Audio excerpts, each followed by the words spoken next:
Halo guys, welcome back di YouTube channel kelas 2D Perekonomian Universitas UIN Sunan Ampel, Surabaya. Oke, di video kali ini kita akan membahas tentang materi perkembangan sektor pertanian di Indonesia.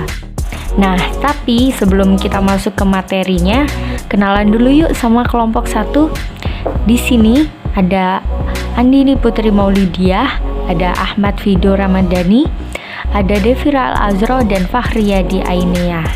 Oke, next kita langsung masuk ke materi aja yuk. Perkembangan sektor pertanian di Indonesia. Sektor pertanian merupakan salah satu sumber kehidupan bagi sebagian penduduk Indonesia. Dari total jumlah penduduk yang bekerja di Indonesia, terdapat sekitar 41,18% penduduk Indonesia yang menggantungkan hidupnya menjadi petani. Data diperoleh dari Badan Pusat Statistik 2009. Berdasarkan data yang diperoleh dari Badan Pusat Statistik, konsumsi beras yang dilakukan masyarakat Indonesia per tahun sebesar 114 kg per tahun atau setara dengan 312 gram per hari. Selain itu, tanaman padi merupakan tanaman pangan sebagai sumber energi yang dikonsumsi masyarakat Indonesia, sehingga kesejahteraan petani harus menjadi perhatian, karena petani merupakan sektor pendukung ketahanan pangan nasional.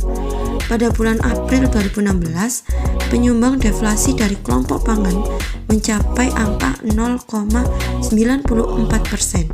Data diperoleh dari Badan Pusat Statistik 2016. Adanya deflasi menjadi peluang penting untuk meningkatkan produktivitas di sektor pertanian. Saat ini, sektor pertanian memiliki multifungsi yang mencakup aspek produksi atau ketahanan pangan, peningkatan kesejahteraan petani atau mengentas kemiskinan, serta menjaga keseimbangan kelestarian lingkungan hidup. Pengembangan sektor pertanian merupakan salah satu upaya dalam memberikan pendidikan jangka panjang terhadap masyarakat. Agenda mewujudkan kemandirian ekonomi melalui kedaulatan pangan pada tahun 2015 sampai 2019 perlu kembali dilanjutkan, di mana Indonesia sudah memasuki kelas upper middle income dan pertanian memasuki tahapan menuju industri. Sementara itu, statistik sensus pertanian pada tahun 2013 mencatat rata-rata lahan sawah yang dikuasai rumah tangga usaha pertanian Jawa Barat mencapai 2.372,85 meter persegi atau kurang dari seperempat hektar. Dari 4.345.148 meter persegi rumah tangga usaha pertanian yang ada di Jawa Barat, 4.072.553 meter persegi atau 93,73% diantaranya memiliki lahan kurang dari 1 hektar. Dari jumlah itu, 1.931.797 meter persegi atau 44,46% rumah tangga usaha pertanian Jawa Barat bahkan hanya perlahan kurang dari 1.000 meter persegi. Berdasarkan data yang diperoleh dari publikasi statistik BPS, jumlah produksi beras tahun 2015 adalah 75.361.248 ton dengan 3 daerah penyumbang beras terbesar berasal dari Jawa Timur, yaitu 13.154.967 ton, Jawa Barat 11.373.234 ton, dan Jawa Tengah 11.301.442 ton. Dari kontribusi terhadap PDB, sektor pertanian memberikan pengaruh yang cukup besar. Bisa dilihat tabel di bawah ini. Salah satu cara untuk meningkatkan tingkat pendapatan yang dihasilkan petani yaitu dengan cara memotong alur distribusi penjualan beras melalui tengkulak dan menghilangkan peran rentenir dalam memberikan modal serta mengurangi tingkat penurunan lahan persawahan. Mengapa tengkulak menghalangi peningkatan pendapatan para petani di Indonesia? Karena para pelaku memanfaatkan para petani dengan cara membeli semua dagangan atau hasil dari petani dengan harga yang relatif murah. Lalu, apa dampak distribusi pangan jika distribusi tersebut dikuasai oleh tengkulak? Salah satunya kesejahteraan para petani tidak meningkat, dan kita sebagai konsumen juga akan mendapatkan harga yang lebih mahal jika membeli barang dagangan dari tengkulak tersebut.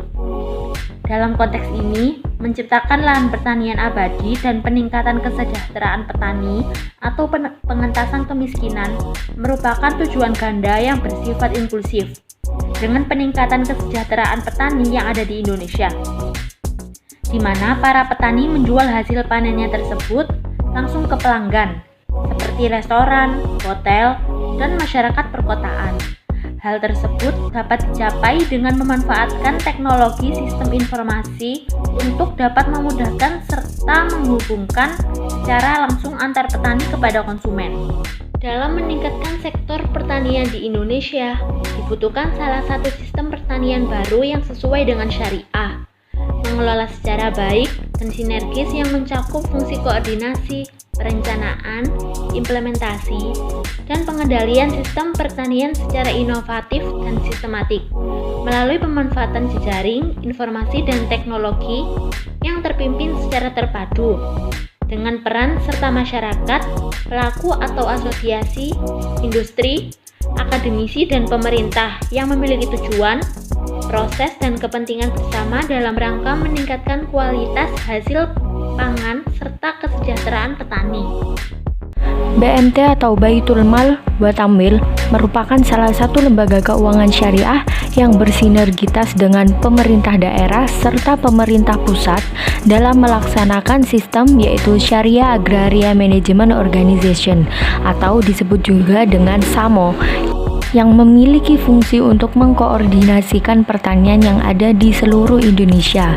Dalam hal ini juga, SAMO menjadi sebuah perspektif yang memberikan ruang partisipasi bagi semua pihak dalam mengelola pertanian di Indonesia dengan menggunakan teknologi tentunya.